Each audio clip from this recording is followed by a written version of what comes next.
is...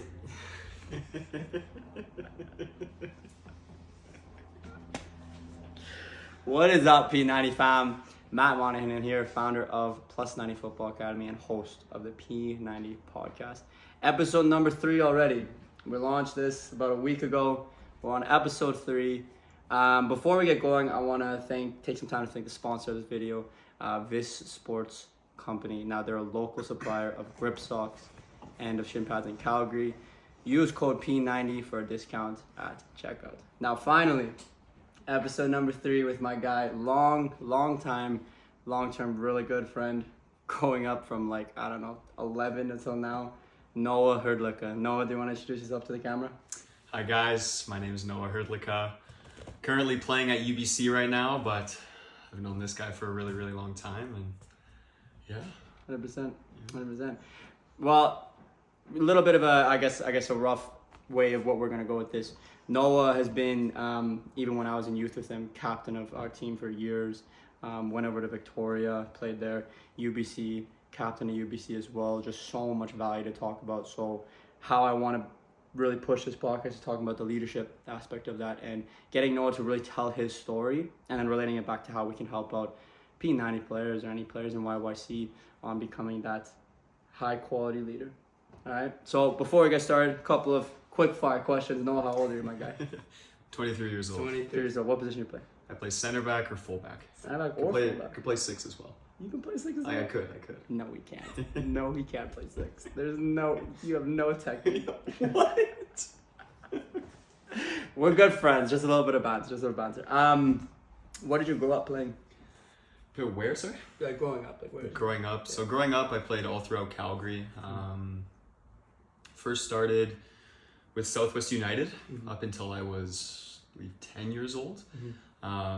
And then I ended up playing with Chinooks because I had a lot of buddies started elementary school who were playing with Chinooks and kind of wanted to get closer with them. And it was like all my close friends from my school, like Reese and stuff like that. And then after playing with Chinooks for a while, there's some problems going on with the club. And then a lot of us, we actually moved to NSD. I don't know if anyone remembers that club, but yeah. So that's probably when I first started playing against Matt when I was at NSD. I think that's when I first kind of met you and knew who you were and things like that. And then, after being at NSD for a while, the club actually ended up shutting down, so it's no longer a club in Calgary. And then I kind of had a chance. My team was kind of splitting up between Foothills and Southwest United at the time. I think this was like 2012. Yeah, sounds about right. And then I had a really, really good coach, Troy Flannery, who I really, really liked. And so I ended up going to Southwest United because that's where he was. Played a couple of years at Southwest United, and that's when we were first teammates. And then eventually moved to Foothills, like a lot of Calgary players do. Me too as well. Yeah. But I was at Foothills for a couple of years as well, and then that's kind of where I grew up playing in Calgary. Some other stuff after, but I wanted to ask you again, it's not really a quick fire question, but I guess we're getting right into it right now, which is totally fine with me. Yeah. When did you know that you wanted to create football as a career? When did you want to go pro? Like, some people say I was right at 6, or my first captainship at 12, when did you really know that this was the career that you wanted to pursue?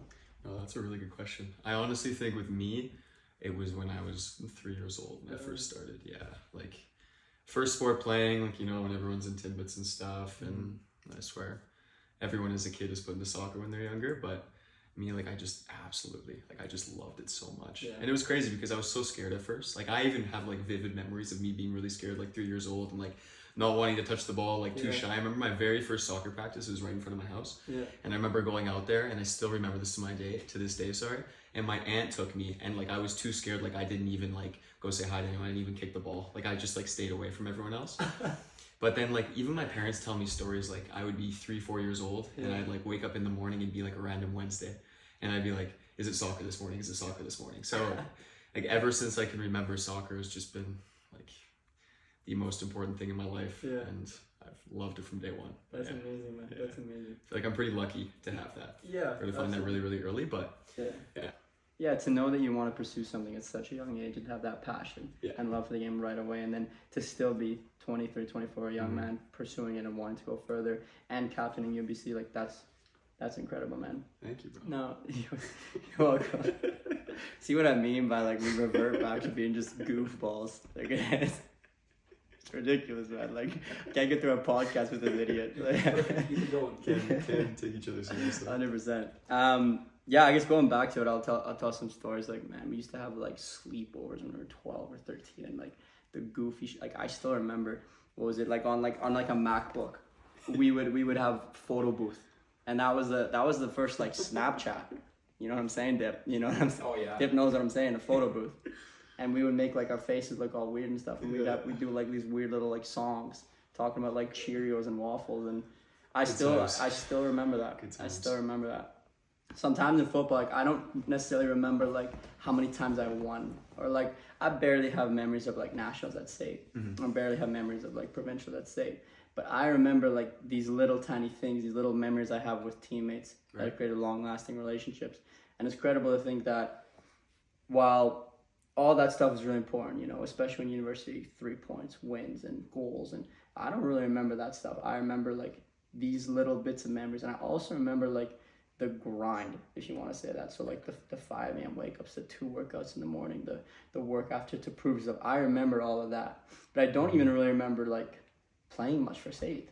You know what I mean? I don't remember like, I remember being on for PKs and losing nationals. That's a bad memory, but but you know what I mean? Like I remember the relationships that I made and stuff like that. And I think that's super important as well. That's something you can take from football itself, because it's more than just a game. You know? So like one thing that isn't with footy, or it can be attributed to footy, but like you're making all these relationships, playing soccer, growing up, playing in teams.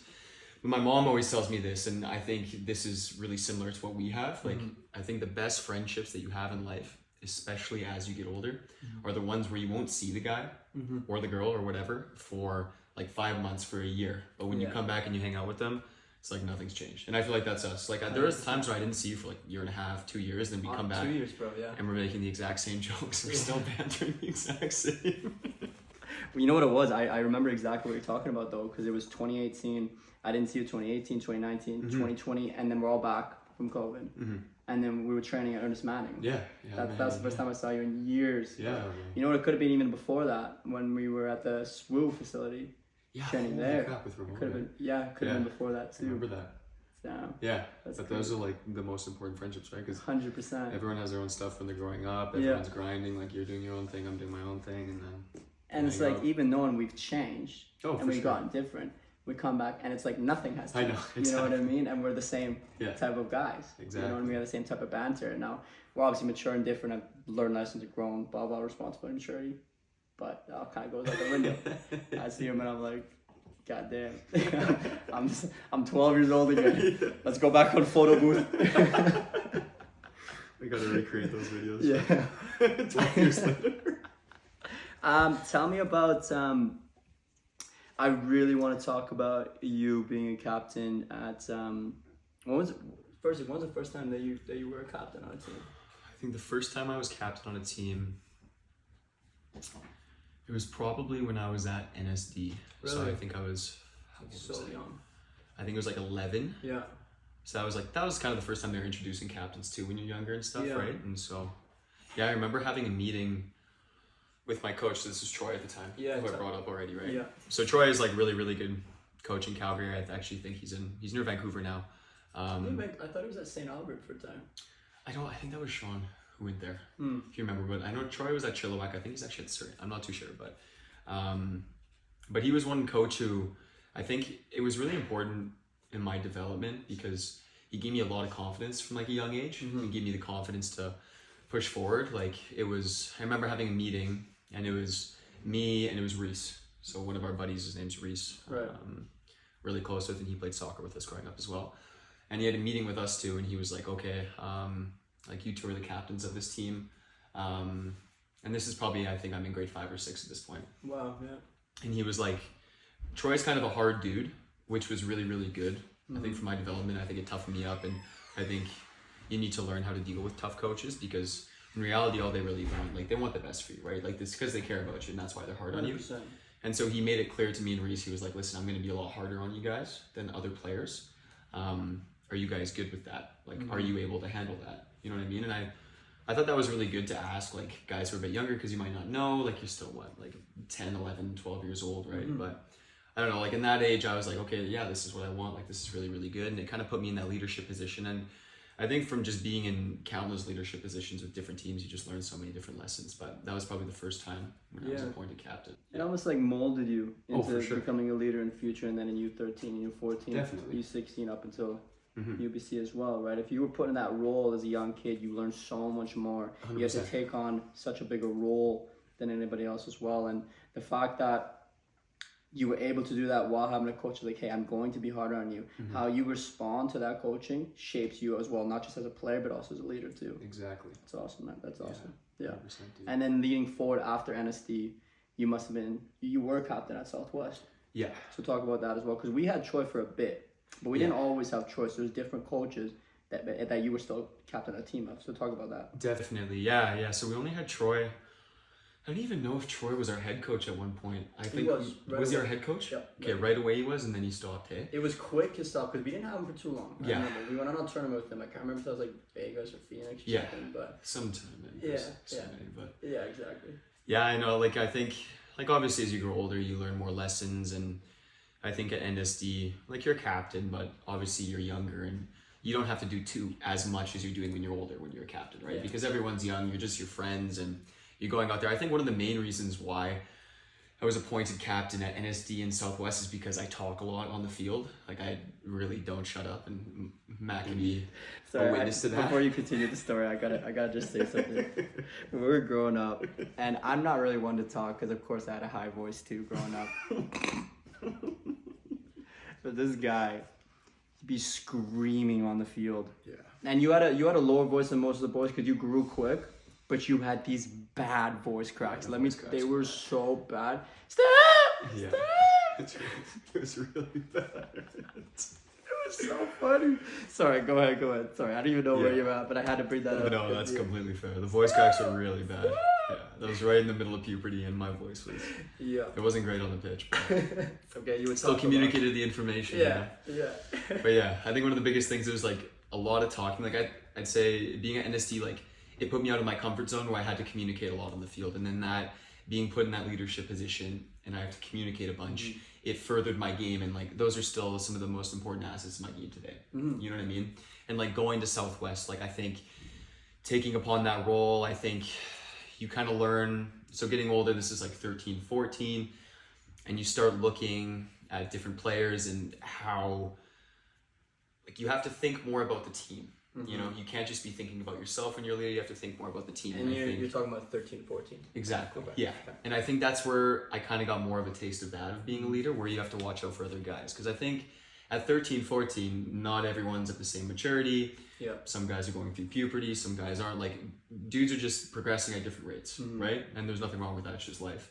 But I think, like, we had guys on our team who you kind of had to look out for. You know what I mean? And who maybe weren't as mature. I'm not going to say no names. I see, yeah, I know. You know what I mean? But who maybe weren't as mature as others at that point. And you have to kind of take that upon yourself too. And so I think you learn a lot of valuable lessons there where it's more about the team. It's more about, okay, can I communicate this information so this player can play effectively? Yeah. Things like that. It was almost like, and I'm so glad you brought that up, Herds. By the way, we all call him Herds. I don't know if I mentioned that or anything, but I love how you said that because it's also similar to a coaching role too. 100%. Being a leader is very, very similar to a coach because you can't coach kids the same way. Yeah, for sure. And here's where I feel like people coaching in club or coaches coaching in club and they have maybe a U14, a U16, and a U17 team. It's all fairly similar in ages. Maybe it's all boys. Boys and girls react differently when you're coaching. For sure. Some players are more timid. Some players are more... If you give them the proper instruction and you demand, kind of like how Troy was with you as a captain, they respond well. But Troy knows, as well as you know too now as a leader, you can't do that to every single player. Exactly. You can't because some respond very differently. And it's all like this. It's all a spectrum of, hey, if I demand from you here, I can get the best out of you here. But if I demand from another player, like maybe on our Southwest team, where with very differing degrees of how you respond, you're not going to get the same out of from that person. So maybe it's about really taking your time. If you're a leader, you still have to lead everybody, 100%. but you have to change up the way that you lead people. Likewise with a coach, you change up the way that you coach people to get the best out of them. You want to get the best out of your team, likewise same way as a coach does too. but the approaches are very, very similar. So I'm very glad that you brought that up, honestly. Yeah. For sure, man. Can you say an example of a time you had to do that without using any names or anything, of like a player you've been like, hey, let's effing go. Yeah. And then a player where you're like, I've approached him differently, maybe talk to him behind the scenes. You know what I mean? Like, use an example. I know it's on the spot or everything, but I'm sure you got. Oh no, that's fine. Like, there's countless examples. Like, I can even go with like you and I. Like, you're some guy who I could talk to and be like, say the team's playing bad, say you're not playing well, say I'm not playing well. I could be like, hey Matt, let's like pick it up. Like, come on. And I could be serious with you, and you're not gonna take that personally, right? Like, you're gonna be like, okay, and that'll fire you up. But then there's other people. Like, there's one guy on our Southwest team. I'm sure you know who it is. I don't want to say any names, but he was a little immature at the time and would really, really get down on himself, and a lot of the time would need someone to talk to him, right? So there'd be times where you just have to pull him aside and be like really check on his well-being. And be What like, would you hey, do with him, with that player? I pull him aside, put my arm around him, right? Because usually these are the kind of guys, if they get on each other, if they get on themselves, they start making more mistakes. Like, there's some people, they make a mistake, it gets them fired up, they play better, they get yelled at, right? Yeah. But some other people, like, they just don't react the same. And so they make a mistake, they get in their own head, they start getting mad at themselves, right? They continue to make more mistakes. And so those kinds of people, like, sometimes you just bring them over to the side, you put your arm around them, you ask if they're okay, like how they're doing. And it's really just about those words of encouragement after. Beautiful. And I've really, really found with those kinds of players, it's more just about building them up. Like, you see them make one good pass.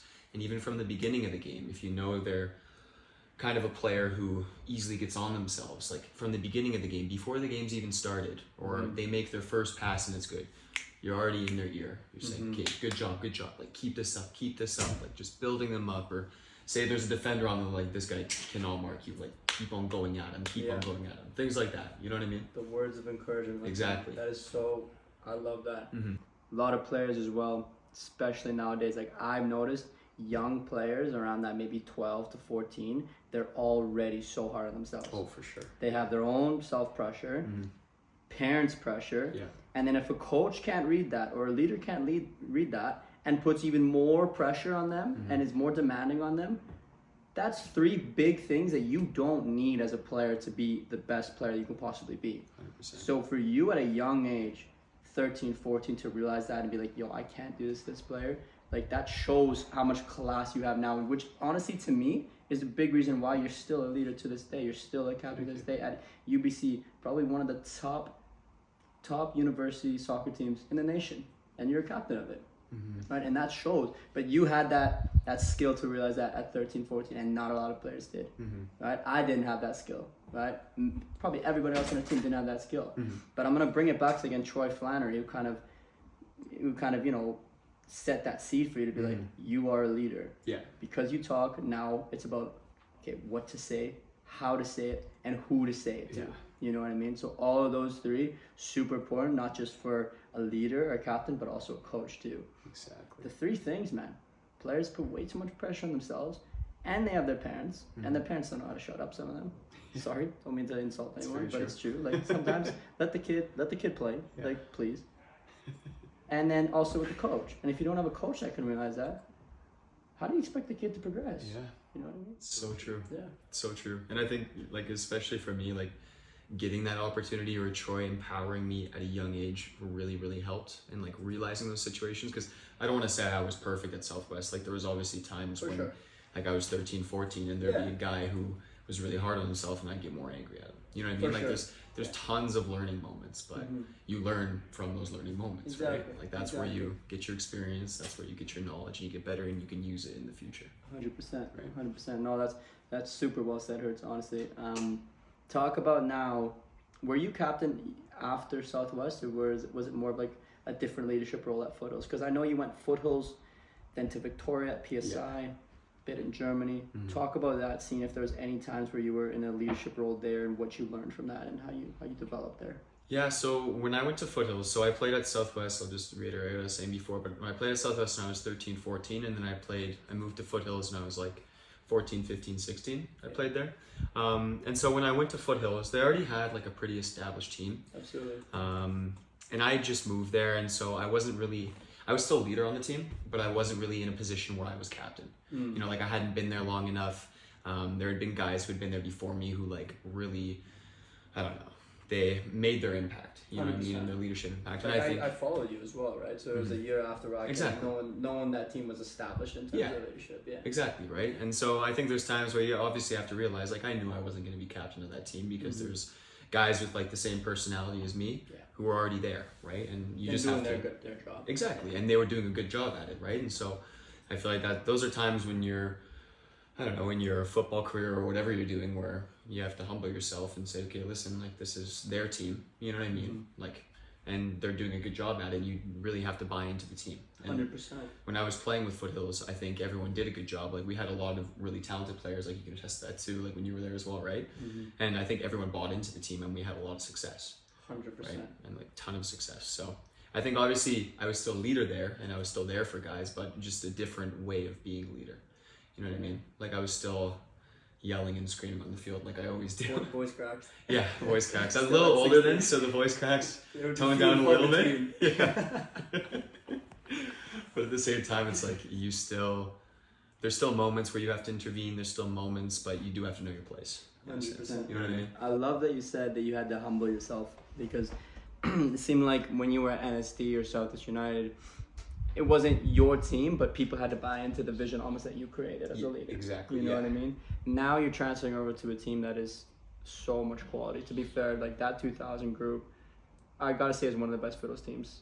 Like now we see the 08s are really good, 09 and stuff, and there's like people. These teams are really good, but the 2000 group was phenomenal. Yeah. So when you come to a team, it's not about, hey, I'm here now, man. No, it's humbling yourself and buying into their vision and still doing your part as a leader too.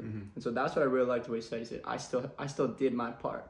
I was still there leading the guys. I was still there being in that role that they needed. But guys with a similar personality stuck to that role, did it well, and I realized that, so I bought in. Exactly. Huge. Yeah. Huge. Yeah. Definitely. Yeah. Absolutely loved that part of you. You know you're a good player, but you're also a humble guy. And that's something that right away, to be friends with you at 12 or 11 or whatever it was, like, you still had that humility. I feel like that goes back to family. It goes back to how you were raised. And 100%. You know, I know your family pretty well too, your brother, your parents. But talk about how family values really shaped you as a footballer. Sorry, these aren't ones we prepared for. Right? No, that's good though, because I think that's so important. Like, I couldn't be more grateful for my upbringing and my parents and my brother, and like how supportive my family is and how much they've done for me in terms of footy and everything. Like, I have nothing bad to say about my parents. I am so blessed and so lucky. And like, even to this day, like I was playing with UBC in November and we were at Nationals, and it was all the way in Cape Breton, like Nova Scotia. And there's no doubt in my parents' minds, like, they obviously made the trip. You know what I mean? Even though it was freaking sucked. Like, it's a long trip, you know what I mean? And they're still there. They're the loudest ones on the bench. I remember walking out before our first game and I see my dad screaming. He's like, yeah. But I couldn't be more grateful. And I do really appreciate everything my parents did, because they also instilled really, really good values in me. Like, I think they instilled to work hard. I think that's the biggest thing. And I think that's just the biggest thing for sports in general as a kid. Like, there's so much, even if you play sports your entire life and your goal is to become a professional and you're working your way towards that your whole life and you don't get there, there's still so many valuable lessons you learn. How to work hard, how to be disciplined, right? Like, how to manage your time, and all these other things go into different aspects in your life or whatever you decide to pursue after. And that's another thing that I'm so grateful for. Like, my dad always says, like, some of the best businessmen, whatever you want to do, they were all athletes growing up. You know what I mean? Like, they all had to go through the struggle of being an athlete. Like you said, waking up early in the morning, doing 2-a-days, like all your friends are partying or something or going out and you're at training. You know what I mean? It's that discipline that you build from a young age, which I think is so important. And I also think my parents did a really good job at just instilling that in me. So 100%. Yeah. 100%. Now talk about what does it take now? Honestly, like, what does it take for you to go from high youth player to tier 1 player to UBC men's captain? Talk about that. What does it take? I think it's just being relentless. I think it's not giving up. There's been a lot of times in my life where I haven't been happy with soccer or football. And I think it's just continuously pushing. Like I'll tell a little story. So when I first moved to UBC, it was during COVID, and I was at a little bit of a difficult point in my life. So pretty much I was in Victoria for high school with this one program called PSI, stands for Pacific Soccer Institute. And my coach, his name was Thomas Niendorf.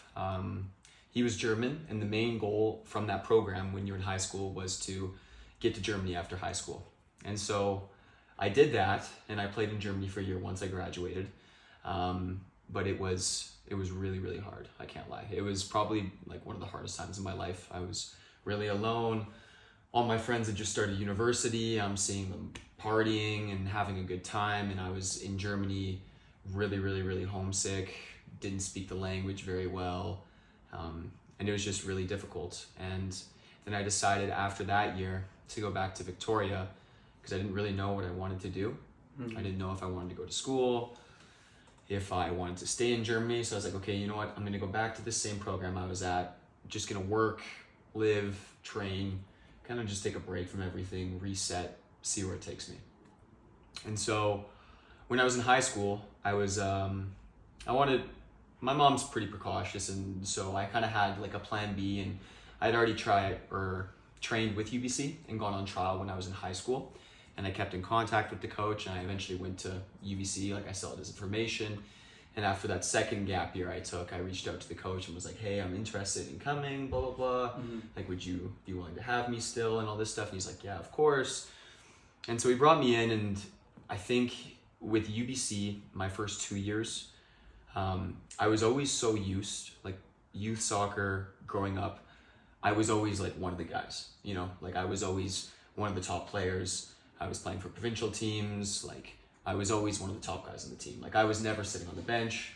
I was never any of this. And I consider myself pretty lucky to be in that position. And when I first moved to UBC, it was like a whole change. And so I remember my first year was COVID, so we didn't really have a season, which was pretty unfortunate. But my second year was the 2021 season. Right. And this was the first time we actually had a U Sports season. Right.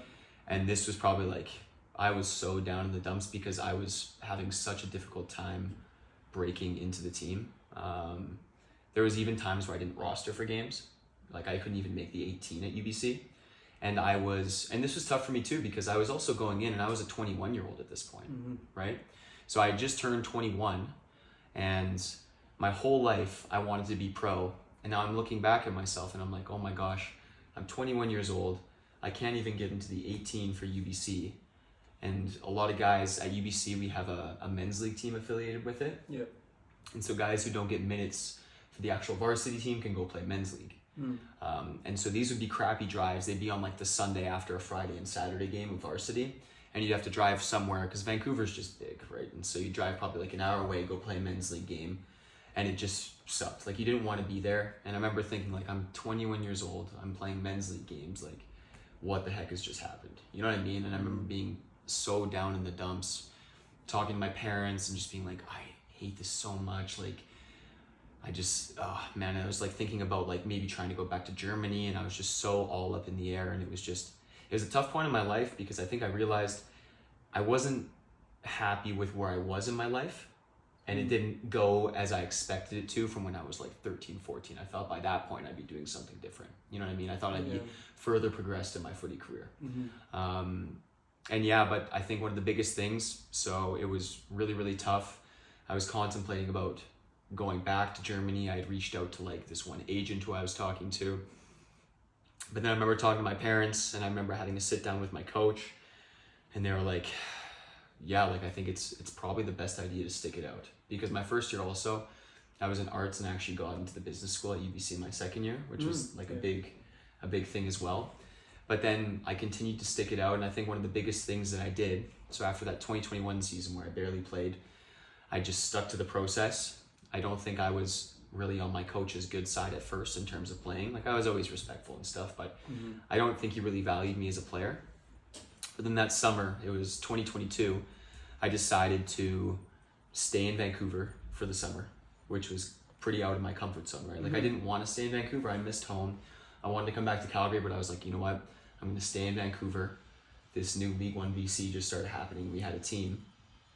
And the guy who I was competing for a spot with, he ended up going to like Europe on vacation for like that first week of that season.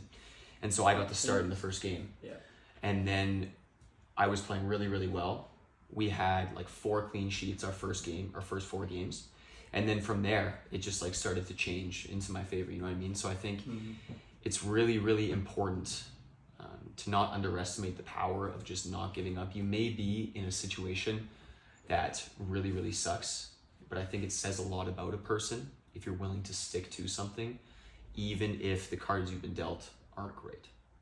But yeah, so that was a lot. But Incredible. Just pause.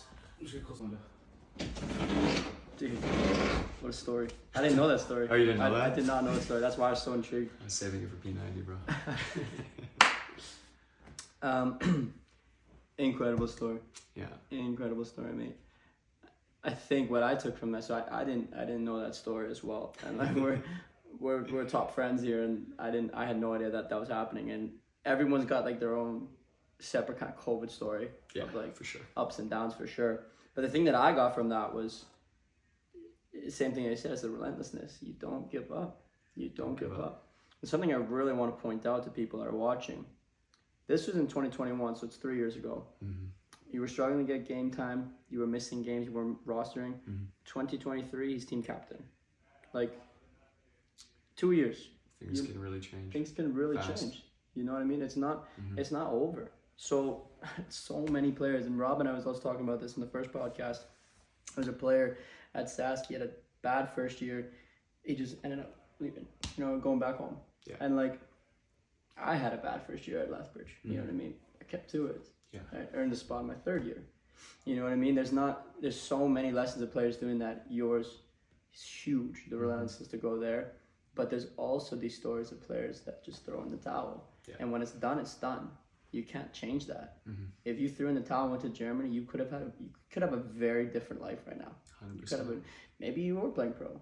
You know what I mean? Maybe. Yeah. Right? Or maybe you got a business degree, which is what you did. You have a degree, right? Yeah, I got a degree. Which is impressive, right, in itself. Right? Not pushing football aside, that's impressive, but also getting that and captaining UBC and being on the good side and just enjoying the game from a university perspective. You know what I mean?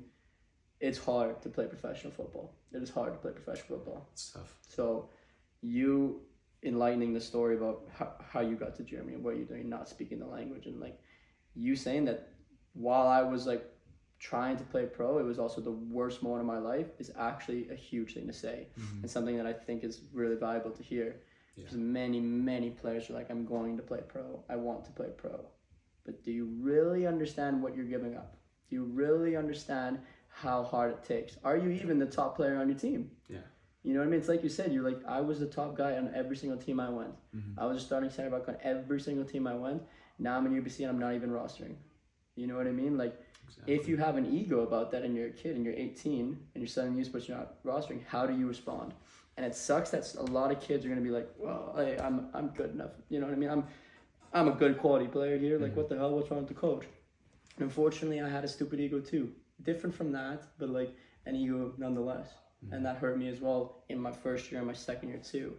So the lesson that I think is that really know your spot here. If you're top 5 on your team, are you really going to play pro? Maybe you have an opportunity for a CCA scholarship. Maybe you have an opportunity for a youth sports scholarship. But don't have an ego and say, I'm not going here because I'm too good for this and I believe that I should be here. If you're given an opportunity to go play somewhere and your ego is the one that's saying that you're better, you got to have maybe a parent or someone say, yo, take that opportunity. Like, do that. That is going to be best for you.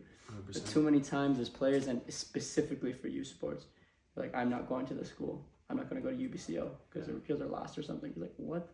Go and get a degree and get playing time. Yeah. And to a youth sports school, do you know how hard it is for nowadays anyways, for players to come out of high school and play youth sports?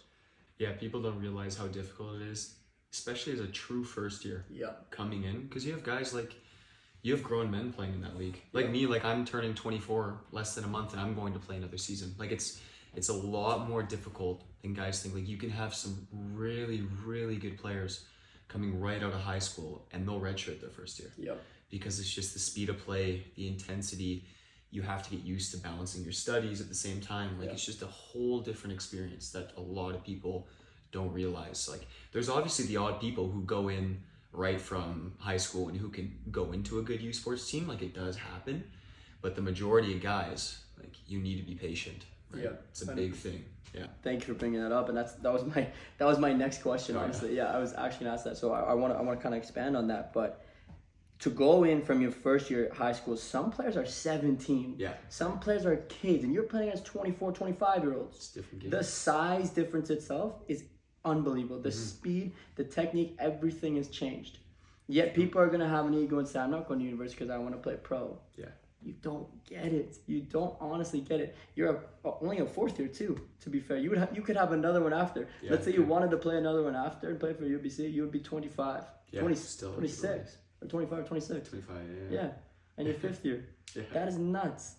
And you're a 17-year-old with a late birthday, maybe say November, 17-year-old trying to play youth sports and think that you're going to start. If you have an ego and you're mad that you're on the bench or getting redshirted, you're not going to survive in a youth sports league. You're just not. True. It's so true, man. But like it's crazy because I've seen jumps of some guys. Like there's this one striker on my team this past year, and like he came in, and you can obviously tell he's a really good player, but he just wasn't at the speed yet. And he redshirted this past year, and then so our season runs from like end of August to like end of November, right? If you're making nationals and you're going far. And so this guy redshirted the full year, right? Yeah. He's playing men's league games, and he was like true first year. And then you see him in second term, and like even that first term of school like helps a guy flourish so much. And you see him in second term, and we're playing exhibition games against CPL teams, and he's starting and scoring. Like Wow. a lot of stuff can change even just in a couple of months, but you have to be humble enough and willing to accept the fact that at certain points you may not be ready. And even if you are ready and you're not getting your chance, it doesn't mean that you have to give up. It doesn't mean that you have to stop. Do you know what I mean? It doesn't mean throw the towel in, like you were saying before. Like if you do 1 year and you dip, like things can move really fast, but you have to have the right mindset and the right mentality, attitude, right? So yeah. Tell me this now. What's the top 3 biggest lessons you've learned in your career so far? Oh, that's tough. It's another big one. I don't think you're That is prepared. a big one. That's really tough. Top 3 is difficult. If you got one, say the one. Say the one thing. If you could think of one like story and you're like, oh wow, like I took a big one from this, and here's what I did. Yeah. Here's the mistakes that I did, and here's what I would do next time, and the lessons learned are X, Y, Z. You know what I mean? Yeah, I think one of the biggest things is just trusting yourself. I think throughout my life, and this isn't even just footy, like this is just life in general. I think the past couple of years being at UBC, I've gained a lot more confidence in myself, which I think happens to everyone, right? Like as you grow up, you become more confident. You go through difficult times in high school. You know what I mean? I think in high school, I focused a lot more on what people thought rather than what I wanted to do. The image. 100%. The image, and just like worrying more about other people's opinions. You know what I mean? And this stems in like the relationships I had. This stems in footy and things like that. But I think really just trusting myself and doing what I wanted to do. Like I said, like in my story when I was like 21, I was so unhappy with where I was at that point during my life. And then I look back to last year and where I am right now, and I'm like, okay, like I'm so happy where I am. Like as a 23-year-old, or as a 21-year-old, I felt so much further behind than every other 21-year-old because I took 2 gap years. I was later in school. I didn't know what I wanted to do. I wasn't playing, things like that. And then I looked at myself as a 23, 24-year-old, and I'm like, I am so happy with where I am. Like I have a business degree. I'm captain of UBC. Like I feel like I'm doing so well, even like compared to others and things like that. You know what I mean? But I think the biggest thing, or just the biggest lesson that I've learned is like do things for yourself. Don't worry about what other people think, right? If you want to do something, put 100% effort into it, go balls to the wall, work your ass off, and just do your thing. Like who cares what other people think? In the long term or the long run, it really, really doesn't matter. You know what I mean? Like other people's opinions does not matter. Like do what you want. Yeah, I'd say that's probably the biggest lesson that I've taken away from footy in general. Life. Yeah. I love you turn it back to life as well and talk about, hey, it's not even about footy, but about high school. and how I was scared of the image. 100%. And I was scared of people's opinions. Whatever you want to do it. That's a phenomenal. Wow, meaningful. What about advice you can give to a player? So what I think is gonna happen is players are gonna see us and gonna say like, wow, like I'm watching a UBC captain right now. Like he's got his stuff figured out. Like it's not that simple. But exactly, that's what I'm trying to say. Like, I want you to talk about biggest piece of advice you would have, because you talked about, you were on the bench and your whole life you weren't. A player that's missing game time right now, knows that they're good enough, but is struggling with that right now, maybe feels like they want to give up. Yeah. What is some advice you can give to that player, whether they're 12, 14, 16, or even U Sports CCA? What's a bit of advice? Just keep on believing in yourself. Like, keep on ticking away. Like, there were times when I wasn't playing and I was just so angry and like I had so much emotion, you know what I mean? Like so much pain and anger, but like I used that to fuel myself. Like I would just go to the pitch and train, you know what I mean? Like I'd go and do an individual session. Like there'd be times I'd just be so angry at my coach, and I have a lot of respect for my coach, but I obviously just didn't agree with the decisions he was making in terms of me playing. Thought I should have been playing, at least rostered, things like that. But I think the biggest thing is like use that as motivation. Like keep ticking away. And even in the end, even if you don't end up playing, right? Like the skills that you're developing from that, the habits you're developing from that, the mindset, like that make or break mentality, like it's gonna help you in whatever else you do, right? Like if something's not going your way, like you can either sit down, cry about it, blah, blah, blah, or you can work harder, right? 100%. And it's never gonna hurt to work harder. It's never going to hurt to work hard. It's never going to hurt to get after it. So I'd probably say that's the biggest thing. Just keep on believing in yourself. Amazing. Yeah. Amazing. It sounds kind of cheesy, but it's so true, right? Dude, honestly. Like, people have to do it. I'm getting inspired right here. Last but not least, I have one last question for you. We've gone through quite a lot right now. And so much of that was so valuable, bro. Time flies, man. Yeah. What is your fondest football memory? Because I know you got a lot, man. Now, I need the number one. I don't want 1, 2, and 3. I don't want a little mixture of these three. I want number one. Number one. Yeah. Oh, that's a really, really good question. I might say, actually, there was one this past year. And so, I need to tell a little bit of backstory with it. Of course. And so pretty much 2 years ago, so 2022, in November, this was really a career-defining moment for me. So we were in the national final against TRU, and we went into penalties against them. And I was the fourth shooter, and I missed my pen. I was like one of 2 guys who missed their pen. And I remember that was like really, really, really tough for me. Obviously, like it would be tough for anyone, right? That was probably one of like the hardest points like in my footy career, just because like you go through so much throughout that season to get to that point, and you put so much into it, and it's like one kick of the ball, and I like nailed the post. And it's just like, I remember watching this too. If that would go 3 inches to the left, it's like I could have a ring right now. I'd be a national champion. You know what I mean?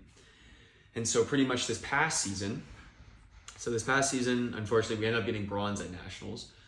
But so we were playing our qualifying game. So pretty much how CanWest works, you have your quarterfinal matchup, then you have your semifinal matchup, and then if you make it to the final of Canada West, you automatically go to nationals. So the top 2 teams qualify, and it's from all 4 different conferences. So you have your Canada West, you have your OUA, you have your AUS, and you have your teams in Quebec. And so it's 8 teams in total at nationals, and 2 teams qualify from each division.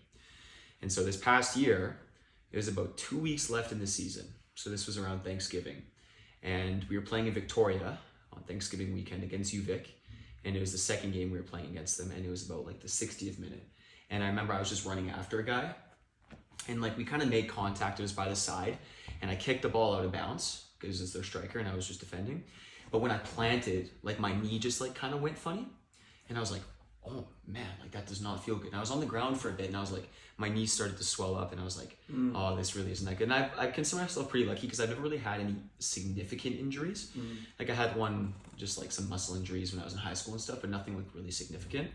And so I remember doing that, and I was on the ground, and like my goalie came up to me, and he was like, are you good? You good? Like, can you play still? And I was like, geez, I don't know. And like physio came and stuff, and I was like, okay, this is weird. Like maybe I should step out, blah, blah, blah. You know, like it was end of season and stuff. And so I found out staying at my friend's house that weekend over Thanksgiving, and my knee started to swell and things like that. And so I went to the doctor and I tore my meniscus. I don't even know if you knew about this. So this was 2 weeks before the season ended. This is like right? this past season. This past season, yeah. I did not know. Yeah. Wow. So I tore my meniscus, and I remember thinking, I was like, oh my God, because I put so much into this season because I was given the captaincy. I missed the pen the year before. We're in the national final, and I was like, and our team was on a roll. Like, we were undefeated at this point. We were like 10 wins and a draw. Okay, we hadn't lost, and we were like on one. And I was like, this is the year. Like, you put so much into it, and I was thinking about that moment from the year prior, and I was like, I need to make amends. Like, I put so much into this season, right? And it's 2 weeks left, and I tear my meniscus, and I'm like, oh my God, like I don't even know if I'm gonna be able to like come back for playoffs at this point. Like, I don't even know what's gonna happen. And so I remember talking to my coach, and he's like, yeah. So I took the last 2 weeks of the season off, obviously. Like, I was like, okay, I'm just gonna rest this as much as possible, see how it is. And I saw like a couple physios at UBC, and they're like, yeah, so it's torn, but we're gonna try and get you as prepared as possible so you can play, right? Wow. So we'll just rest it for these 2 weeks completely, like you're not doing anything. I was like, yeah, fair. And once playoffs comes back, we're gonna reassess. And so I remember like at the start of those 2 weeks, it was like really tough, and I was in a lot of pain. I was like barely walking, and I was like, there is no way in a week I'm gonna be fit to play like a Cam West playoff game. You know what I mean? Yeah. And so it was the weekend. So the first weekend we played the quarters and the semis, and the first game was on the Friday night. My first session back was on that Tuesday. And I remember coming back for that session, my knee is just like all taped up. I have a sleeve on. I'm like overdosing on Advil and Tylenol, like just trying to like numb the pain. Whatever you can. Exactly, right? And so I get into that session, and I was horrible. And I remember playing small sided, and I was just like awful. And I remember thinking, I was like, holy crap, like after all this stuff, like I can't even play. This is terrible. And I remember we were like in the showers after training, and I was talking to two of my buddies on the team, and like I was telling them about it, and I was just like so distraught. And I remember I was like just so sad, and there's just like so much emotion building up, and it was like so difficult. And those two ended up leaving, and I just sat in the showers for like 30 minutes after, like just by myself, just like thinking about everything, and just like so down. And I remember this is like kind of a fond, I wouldn't say fond memory, but this is like a big one. I was walking to physio actually after training, because I needed to go get my knee like worked on and stuff, and like so much emotion. And I call my dad, and I just like break down like on the phone. And it was like all this emotion that I hadn't processed yet. And I was just like suppressing everything. And I was like, I just need to get better. I need to get better. I need to get better. And I like wasn't letting myself feel stuff. I remember talking to my dad, walking to physio, and I was like, Dad, like I just had like the freaking worst session ever. Like, why the hell is this happening? Blah, blah, blah. Like so down in the dumps. Like this was my chance at redemption. And like at this point, like I'm going back this season. But I thought this was my last year at this point. And I was like, how is this happening to me? You know what I mean? And so, and then I start talking, and then I just start like bawling my eyes out. Like one of the first times I've cried in so long, and just start crying so much. And he's like just comforting me, and he's like, it's okay, man. Like you just don't make any assumptions yet. Just keep on plugging away. Like just keep on pushing through it. You know what I mean? Like don't get too worked up yet. It's going to be okay. And I think that really helped me so much, because it just got that weight off my chest. And then we go back to training. On the Thursday, we had the Wednesday off, and we just had gym, like recovery and stuff. And I go back to training on the Thursday, and it was like my knee was like so much better, and I was like, holy crap, like I feel so good. Like this is great. Like this is awesome, blah, blah, blah. Like obviously it still wasn't fantastic. Like I was still like, yeah, like I was still like overdosing on Advil, like all taped up, had a sleeve on, like stiff. But like once you got playing, adrenaline kicks in and you're okay. Yeah. And so then I ended up playing those two playoff games. So I played the quarterfinal game, and I played good, and I was like, okay, this is good. This is really good. Who was that against? It was against UFC. Right? I thought it was Lethbridge. No, we played UFC. Lethbridge played in, they played UVic. Oh, yeah. The others, okay. Yeah, crossover. Okay. Because Lethbridge was 3 in Prairies, UVic was 2, and then we were 1 and UFC was 4. Gotcha. So we played UFC, and we beat them 3-0 pretty comfortably, and I was like, okay, this was good, but it wasn't like that taxing of a game. But then the next game, so pretty much if you win the semifinals, you go to nationals, right? And so we were playing U of A, and this was like a really good U of A team. It was, bro. I remember. Right? I remember seeing that. And so there was like a lot of hype around it, and like our coach was pretty uptight. He's like, "This is a good team. Like you guys need to be ready for this. Like there's a lot going on." And it was probably the best game, or one of the best games I've had in my life. Wow. Yeah. And so like I got man of the match, Like I played really, really, really well, and we bombed like this really good U of A team. We beat them 3-0. I think they had one shot on target, and it was probably like the best team game as well that we played all season. And just like going through all of that, where I missed the pen the year before in the final, I get injured 2 weeks left in the season, don't even know if I can play the week of like the 2 quarterfinal and the semifinal games, and then playing this quarterfinal and then getting man of the match in that semifinal game and like playing like one of my best games ever, and like that clinched us to go back into nationals the following year. I'd probably say that was like my fondest moment, like playing footy. Wow. Yeah. Wow. This has been so good. I learned so much more about my longtime friend. I did not know. I try not to talk about it too much, but yeah. Wow, incredible. Yeah. Didn't know he tore his meniscus. Didn't know he had the comeback of a lifetime. And then you guys beat Mount Royal, didn't you? No. We lost in the Canvas final. Yeah. But we went to nationals and we beat them for bronze. That's what I was. That's okay. it. So I remember that. Okay, yeah. I remember. I watched them both online, but that was also a good Mount Royal team. To be fair. Yeah, good Mount Royal team. Really good Mount Royal team. And the past 4 years, to be fair, as well. Yeah. Same with UBC as well. You guys are. We're definitely better than them, but they're good. Yeah. Say one more time to the camera. We're definitely better than them. Noah Hrdlicka, my guy. Pleasure. Thank you for having me, man. I really appreciate it. What a story, honestly. you. Guys, like, we could take so much value from that. So, Noah, thank you for coming on, man. I think we could chat for another 3 hours. I think we can. I honestly think we can. Thank you, brother. Anything you want to say to the P90 fam out there? P90 fam, keep working. You're in great hands with this guy. Nothing but respect for him. So, yeah, I appreciate him having me on. But yeah, keep working, keep grinding. And last but not least, sponsored by Prime. There we go, boys. Shout out KSI. Shout out Logan Paul. There we go. Our unofficial non-sponsor.